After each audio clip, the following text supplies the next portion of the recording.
Graça e paz a todos.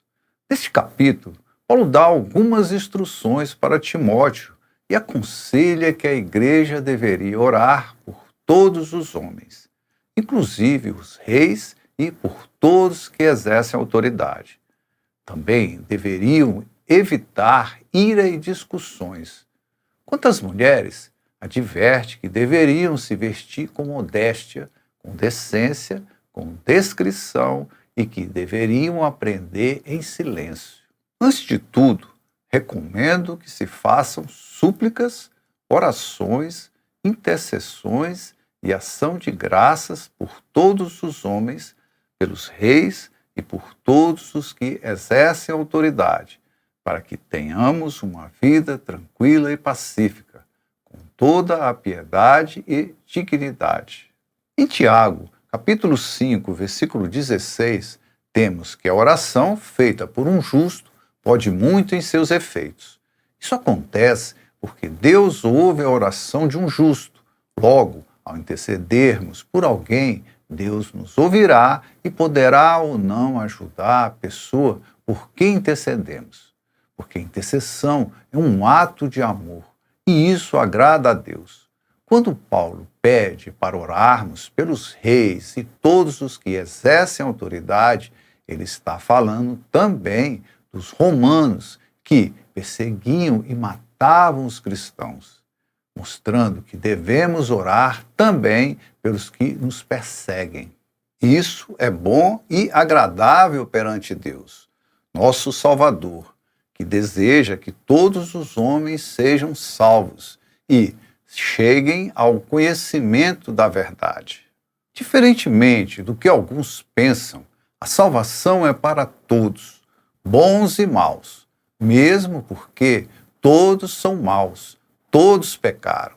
O propósito de Deus é que todos sejam salvos, e a única forma de impedir que isso aconteça é não querermos obedecer a Ele, porque temos o livre-arbítrio.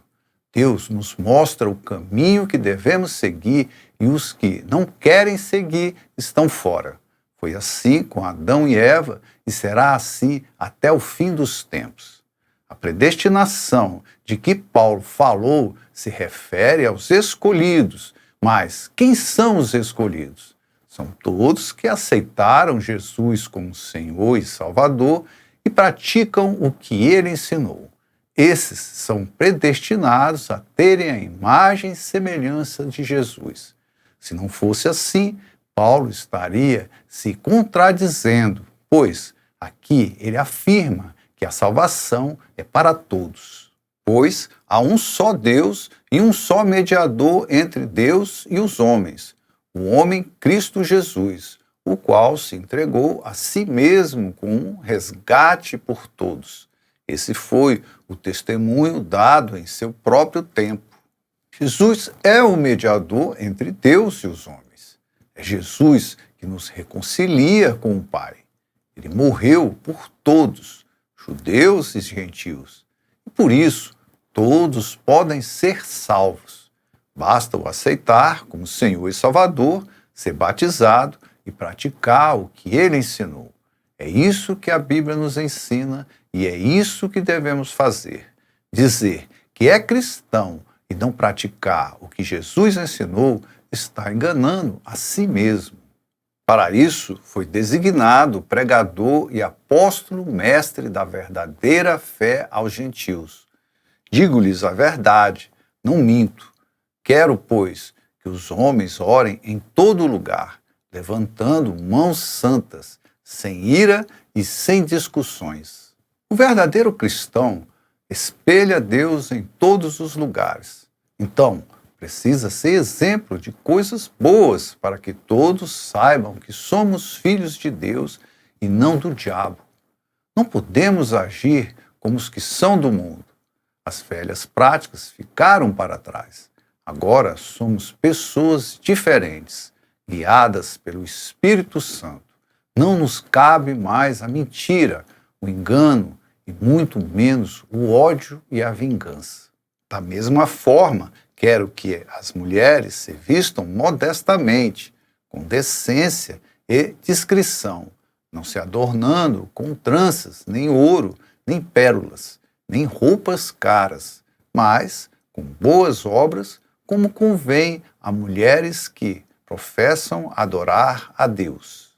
Diferentemente dos que são do mundo, os cristãos não devem ficar ostentando, não devem se mostrar superiores a ninguém. A modéstia, a decência e a discrição têm que fazer parte de nossas vidas. E isso serve tanto para as mulheres como para os homens. A mulher vestir-se com decência evita que os homens pequem por causa do desejo. A sexualidade está por toda parte. Isso tem deixado muitos inflamados de desejo. Morrem e matam por causa de sexo. E as mulheres têm sido as grandes vítimas nisso tudo. São exploradas de todas as formas e têm sido a fonte de lucro de muitos. A forma de nos vestir mostra muito de quem somos. Devemos mostrar que somos de Deus e, por isso, vamos nos vestir com decência e dignidade. A mulher deve aprender em silêncio, com toda a sujeição. Não permito que a mulher ensine, nem que tenha autoridade sobre um homem. Esteja, porém, em silêncio, porque primeiro foi formado Adão e depois Eva. E Adão não foi enganado, mas sim a mulher, que, tendo sido enganada, tornou-se transgressora. Entretanto, a mulher será salva, dando à luz filhos, se elas permanecerem na fé, no amor e na santidade, com bom senso. Dizer que a mulher, nos dias de hoje, deve ficar calada na igreja e não deve ensinar é, para muitos, inaceitável, porque as mulheres brigam por igualdade com os homens. Mas elas precisam entender que as coisas do mundo são diferentes das coisas de Deus. Se Jesus quisesse que uma mulher liderasse os homens, teria chamado mulheres para serem apóstolas, mas não fez. Hoje em dia, há alguns grupos que querem adaptar a Bíblia ao mundo que vivemos. Alguns dizem até em reinterpretá-la. Vejo isso como um grande erro, porque o mundo pode mudar, mas Deus não muda. Paulo deu as justificativas. Cabe a nós aceitá-las. Chegamos ao fim desse capítulo. Espero que tenha sido útil. Se gostaram, deem o seu like, compartilhem para alcançarmos mais pessoas. Deus tem me capacitado grandemente para fazer esse trabalho. E muito mais estudos bíblicos, pregações e músicas virão. Então, se inscrevam no canal para receber as notificações de vídeos novos. Fique na paz do Senhor e que Deus abençoe a todos.